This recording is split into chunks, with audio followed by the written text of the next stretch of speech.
It's your boy, Trey. Today I got King Von, the soft-spoken assassin, by my boy Trap Geek. It's like 9 minutes long, you feel me? But honestly, King Von a GOAT. He just a GOAT, but I'm sure this time about his trials and stuff, like, it ain't got nothing to do with rap. But y'all, let's get into it already, cause you know, my boy Trap Geek he finna inform us on what's going on. It's kind of old too, by the way. Like, it's like 2 months old, so I'm kind of late, but who cares?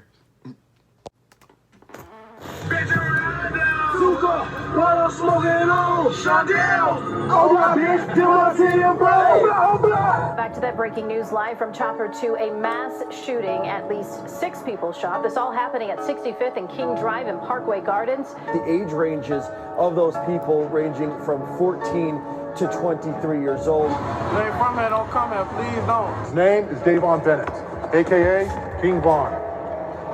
He's been on the street for too long. I want him off the street today.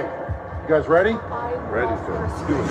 Alright, so probably the person that I get the most requests to do a video on, and the rapper I've been rocking with for a while now is King Von. No doubt the most demonic figure that's come out of Chicago since the drill music wave in the 2010s. Fans are really enamored with his storytelling and music videos, but for the life of me, I don't know how King Von is a free man. I mean, bless him, all blessings to him. He's somehow been able to 2C slide and dodge every single case that's been thrown at him since he was 15. And while his partner Rondo was toting a bazooka on the gram, King Von was on Twitter arguing with a mortal enemy over how many bodies they each got. And this was trolling the fuck out of the police, right? They couldn't stand it. See, in Chicago, only 20% of murders ever get proven, 80% go unsolved.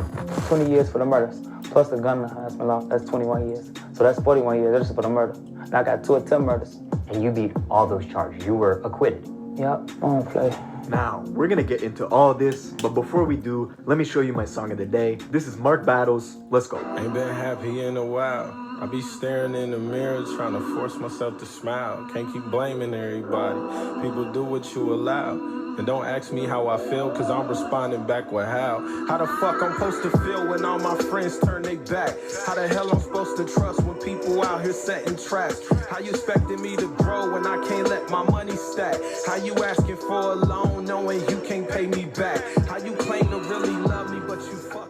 Alright, in order to understand this story, we gotta go to Chicago, more specifically the Parkway Gardens in the South Side. But you probably know it as O Block. Now, not only is this the home of Chief Keef and King Von, it's also the home of the former First Lady, Michelle Obama, who, when she looks back at her experience, says it was never as bad as it is now. The area has always been a huge war between 2 factions, the BDs and the GDs, and this war has been going back since at least the 90s. But back then there was more structure, it was organized, and it was mostly a battle over drug trade. The BDs controlled a massive 16-story housing complex just 2 minutes away from O Block, posting snipers on the roof to protect their drug dealers. Lookouts were equipped with night vision goggles, and the entire organization was pulling in $300,000 a day for damn near 15 years. The BDs were run like a corporation. Money was laundered through investments into apartment buildings, a record label called MOB, a car wash, and a nightclub in Atlanta. But the leadership was taken out in 2004 with a massive police raid. Their headquarters was permanently closed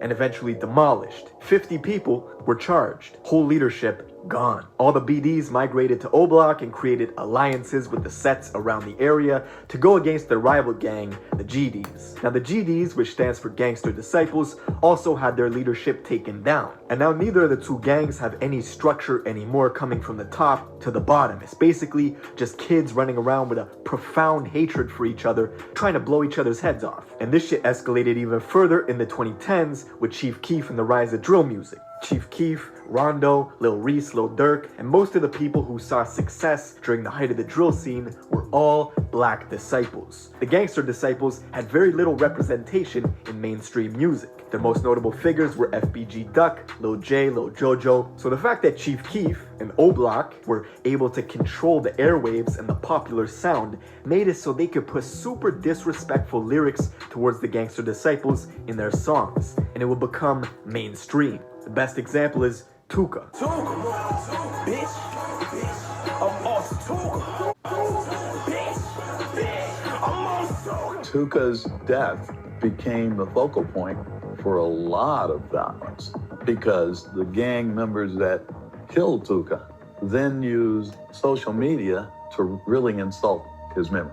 In this case, you have this young man actually in his coffin, and this image has also been defiled. See, Tuka was a deceased 15-year-old boy that Chief Keef and Dirk would constantly mock in their songs. And the lyric became so popular, you had rappers like Lil Pump who had nothing to do with the situation. He's from Miami. You had Young M.A. who's from New York, and even NLE Choppa who's from Memphis. They would use Tuka in their songs or in everyday life without even knowing what it meant.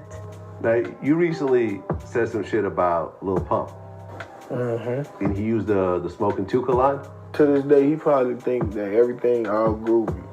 But no, when I see you, I'm gonna slap you. Young M.A. said it in her verse, and then she apologized for it. And that's all I wanted. See, the hatred between the GDs and the BDs ran so deep. The feud was so strong. You even got King Von on video teaching a little kid how to shoot a water gun while saying F Tuka. Fuck Tuka. Fuck Tuka. Fuck Tuka. Fuck Tuka. Shoot him in his head. Boom. Fuck Tuka. Say it. Now, the death of this kid, Tuka, spawned something that was never before seen. A 17-year-old female assassin named Jakira, who created a social media account dedicated to avenging his death. She was known to her rivals as somebody who was willing to shoot first, ask questions later. It's all over the internet. Jakira was on social media bragging about the shootings that she had done. She was proud, and she let everybody know. She was very quick to let you know that she was violent and that she was not afraid to shoot somebody. It was said Jakira was responsible for at least 15 shootings before she herself was eventually killed. Afterwards, a 4chan user hacked her Twitter and leaked DMs showing her and King Von had this weird back and forth where King Von was attempting to romance her in like a mocking way. I don't know, maybe it was real, despite the fact that they were both rival gang members. And she didn't like dudes, she liked girls. But reading the tweets and listening to his interviews, you could tell King Von is a clever, smooth talker, right? He's smooth, but he's also a goddamn demon. A blood trail seems to follow him wherever he goes. And King Von was becoming an infamous figure in the Chicago PD briefing rooms. Oh, they hated him. Police would bring him in for an armed robbery charge, possession of an illegal firearm, and they had suspicions of other stuff that they could never prove. One murder of a kid named Modell, allegedly, according to the internet detectives on Reddit, has King Von's name written all over it. It happened on a Saturday night where 24 other people were wounded across Chicago, but that wouldn't stop King Von from boasting about Modell's death on Twitter all the time. Now finally, in 2014, the police thought they had some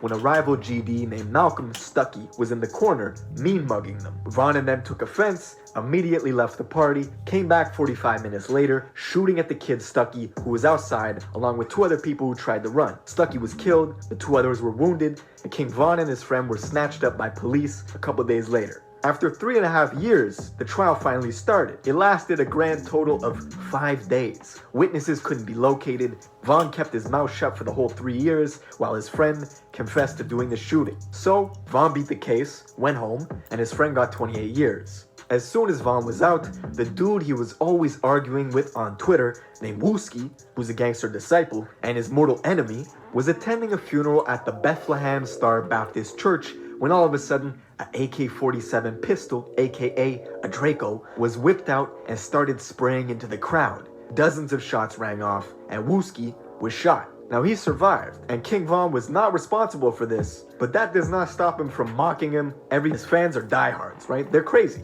They read into everything he posts, looking for clues. Like this man posted an Insta story just trying to promote his new music video. And people were reading into how many skulls he put in his caption. Like, 7 skulls? That's 7 bodies. King Von has 7 bodies. It even got to the point where King Von went live on Instagram himself and said, listen, if the internet was right about the bodies people had, they would be in jail. So don't believe what anyone says. I repeat, anyone. And I'll be honest, I hope that's true. Bless him. All I know is listen, in Chicago, the clubs close at like 12, right? It doesn't go past 12 because of the violence. And I know that King Von can't go to Canada to do shows. He can't go to overseas to do shows. So it's a blessing and a curse, right? Because of his history, King Von creates this allure and this personality that people want to rock with his music, but also fucks up his business opportunities because he can't leave the country. that's pretty much it for this video. Let me know what you guys think in the comments below. Who do you want me to cover next? Make sure you subscribe with notifications on, and I'll see you in the next one.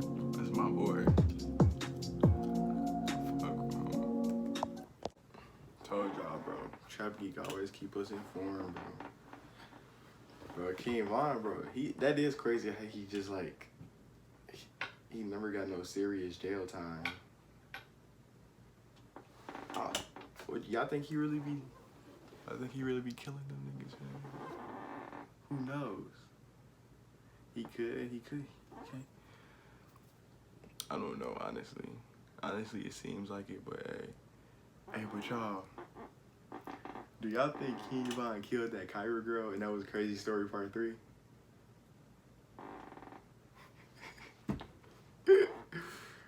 Well, at the same time, actually, it don't make sense. But at the same time, he could have changed the story around. No, I'm just playing, but hey, bro, King Von is the GOAT, bro. As I told y'all again, go check out my boy Trap Geek. He has all the information on his channel. I'm gonna definitely be reacting to his videos, like, consistently whenever he drops. But y'all, hit that like and subscribe button, y'all. More bangers coming for y'all.